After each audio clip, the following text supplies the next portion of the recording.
నీ పరిస్థితి ఏంటంటావు? అప్పుడు వెళ్ళాను అనుకో ఏడపోతున్న ఒక్క వేడికి వదిలించి దాన్ని సేద్యపరుచుకొని ఆ కన్న తల్లికి ఒక మొదలు శ్రేష్టమైన వంటను తయారు చేసి భోజనం అంతా పరిణంలో పెట్టేది. పెద్దవాడు అంగేని చిన్నవాడు యాకోబునకు తరుమురాడా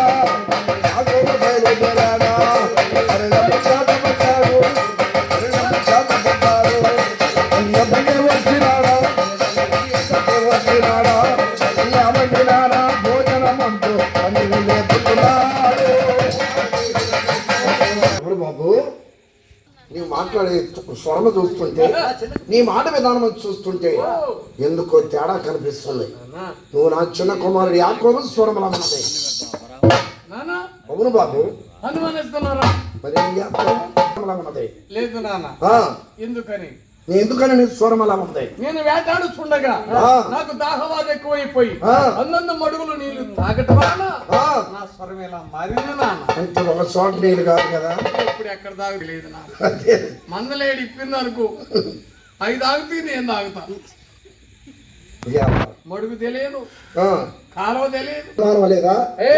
అయితే ఒక పని చేయి, పొట్టేల మళ్ళీ అయ్యా గజ గజ గజ గజ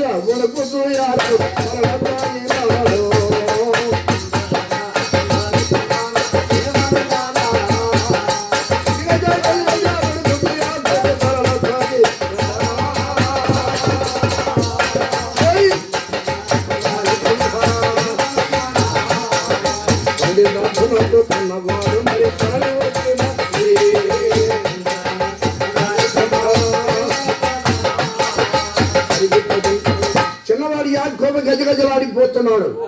ఎక్కడ దాటిస్తాను? ఎక్కడ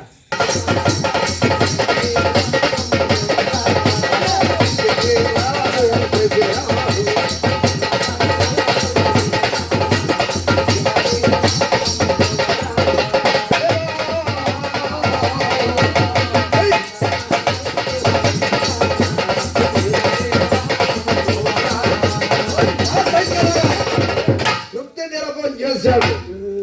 అయ్యా మరగదమానిక మరికొచ్చాడు